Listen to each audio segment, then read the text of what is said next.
All right, I'm back from Lake Eufaula out in Oklahoma for the fourth stage of the MLF Bass Pro Tour. And there's not an easy way to put it, but I got my butt kicked. There was a lot of things that went into this. So I'm going to start you just right from practice, and I'm going to make this all one video. I'll have some little pictures of some practice fish catches and stuff at the end. So if you want to hear about how it all went through, this is a video for you, but it's not going to be the full-blown fish catch highlights, all that sort of stuff. So that'll come in a future event because there was not a lot to show here. But basically, when we got there, it was fishing like Lake Eufaula from 2023 when we were there for the invitationals. Water was at that right around full pool stage.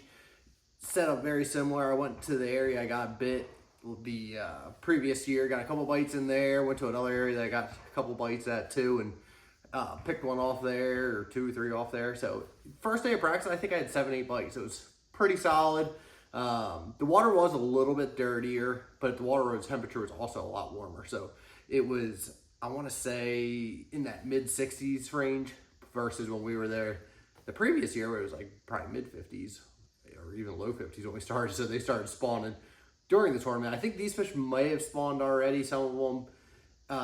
There were a bunch of pre-spawners. I caught a couple of fish spawning actually during the tournament, but between days 1 and 2 of practice, that evening we had a tornado that came through. It was kind of a freaky thing. We don't have them in Pennsylvania where I live hardly ever, so that was interesting. You had to, I think it was like 1:30 in the morning, the phone started beeping and everything was going off, and we were watching it on the Weather Channel with Martin Villa and Ron Nelson, the 2 guys I'm staying with this year, and it was kind of creepy. So that ended up passing to the north of us. We were okay. It then, after that tornado, that storm front came through and it downpoured. We ended up getting 7 inches of rain that night, which brought the lake up over the next 4 or 5 days 4 foot.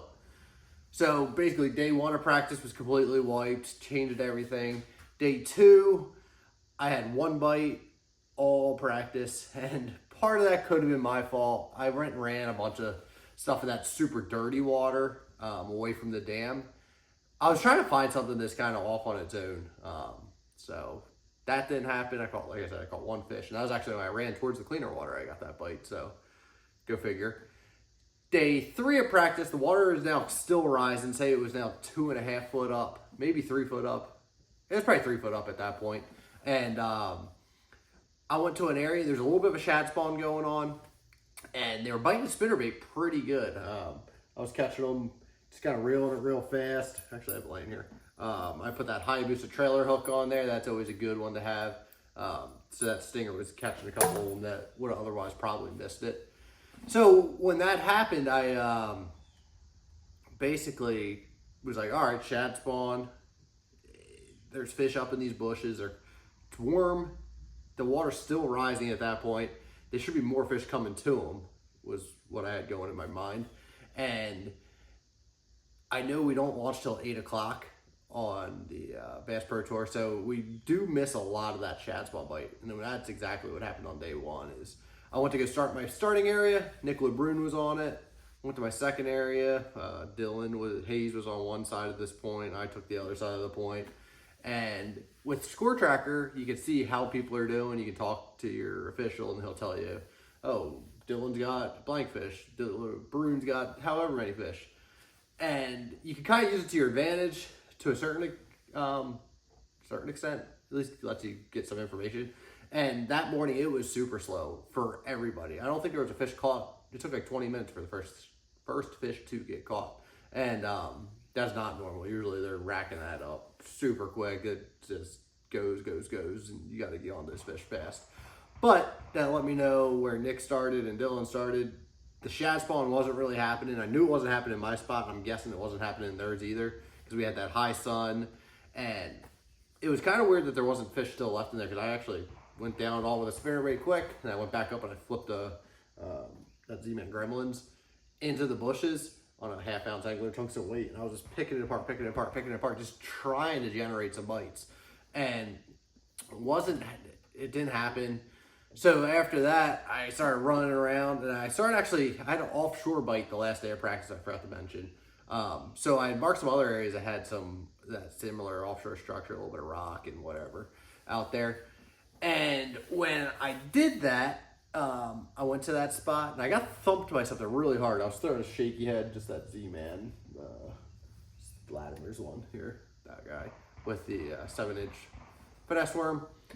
It's the SMH heads, I think it's called. It's a quarter ounce. I was just dragging on a spinner rod, but something thumped me. I'm not 100% sure if it was a bass or maybe it was a catfish. It hit it hard. And I fished that area for another probably 15 minutes, never got another bite. So I ran like 3 more offshore spots, didn't get bit. Half the day was gone, maybe more. By 1 o'clock, I got my very first bite. I caught it off this bush in about this much water. And I was like, oh, well, that was interesting. Didn't know what to chalk that up to. It was a solid one. I think it was like a 2.8. And then I kind of kept fishing around the rest of the afternoon. And then I got one more bite. I caught a 2.14, flipping that gremlins back into another bush. So it gave me 2 fish. And I think I was sitting in, I'm guessing, mid-20s, upper 20s, something like that. I was only like 3 pounds out of a check. And I think I was 6 pounds out of the top 10 to make that knockout round going into day 2. So it was just overall, it was a super tough day. There wasn't a ton of fish got caught. And the water was still rising at this point. It was up to 4 foot high.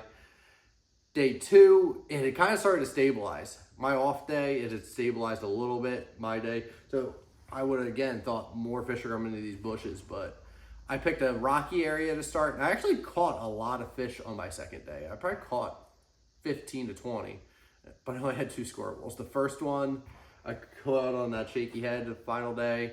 There's some rock out there. I could see them with a live scope, and I was pitching out there for active target, and I was just kind of plucking away at them, just here, there, get a bite, and nothing crazy, but I lost one that may have scored. The other ones were like 1-4, 1-2. And then I actually went back to that bush that I caught the one on the day before. And I skipped my wacky rig over to it again. And it swims off, and I caught a 2.14.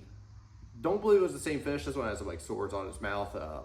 But I also don't think it was bedding, because I went up there after that and I was looking around and I couldn't see anything bed in there. So then I ran to this other area. There's a little pond that came into the lake, and it was kind of flooded. So started firing my wacky rig back there, and I caught 10 and probably 15 casts. And it was again 1-4, 1-2, 1-2, 1 pounder, 1-6, just right around there, just close. I had a couple other fish that were swimming around on the outside of that pond that I could see with my eyes that were, one was probably a 4 or 5 pounder. It was a big one. The other couple were like 2.5, 3 pounders. And it's the only place I actually saw fish cruising. So I actually came back to that area and I caught some more shorts, and I saw those big ones cruising again. And they were getting ready to spawn, is all I can guess. Those fish wanted to be spawning, and they just weren't yet. So I kept fishing along, went to another dock. There was this broken pipe off of it that went into the water. I go, oh, there should be something spawning there. Skip my Nico rig over to that one with that bang stick, and swims off. Catch that one. It was another 2.14. And at that point, I think it was just the beginning of the second period, if I remember correct. So I had a lot of time left in the day, 2/3 of the day still, essentially. And I fished my butt off for the rest of the day and caught a couple other shorts, and it never really came together. So Lake Eufaula got me this time. I finished, I believe, I honestly don't even know. I think I was 35th in my group, so it would have been like around 70th. Not good. Didn't get hardly any points. Dropped me down to the point standings overall for the year. I was up to 56th after a tough start to the year. I think I dropped to 65th or something like that. So got my work cut out. I got 3 tournaments left, which is good. There are 2 of them on bodies of water I'm very familiar with. The St. Lawrence River is where we end it. The James River, I was leading for 2 days of the Invitational there a couple years ago. So that's good news. The Chowan, still a little bit of a wild card. I spent 2 days idling around and running around that place back in, I think it was October I went down there. And Cypress Tree Heaven and pads and everything else you could ever want to see. So it should be a cool fishery. I'm looking forward to it. Hopefully I can get all dialed in. I guess for the next 3 weeks, I got rods all pretty much rigged. I got 1 or 2 more to do. But clean the boat up. I'm gonna be doing guide trips. I think I have 2 days left. I think it's like May 13th and maybe a Friday. I don't remember exactly, but if you're interested in a trip, just let me know. We can get it set up. We're gonna be doing my Beltsville. I've been there the last 3 years. I guess I've done them now, and it's a good little lake, a lot of fun. I think biggest that we've ever caught out of my boat up there was 6 1/4, which is a big old largemouth. There was a guy with me last year that caught it, and then a lot of 2 to 3 pounders. We'll catch 4s, and then 5 will make an appearance every once in a while. So definitely neat little place. If you want to come with me, I can break it down, teach you how to catch them, show you what's going on. We'll have a lot of fun. So thanks for watching. Hope you have a great day, and we'll talk again soon.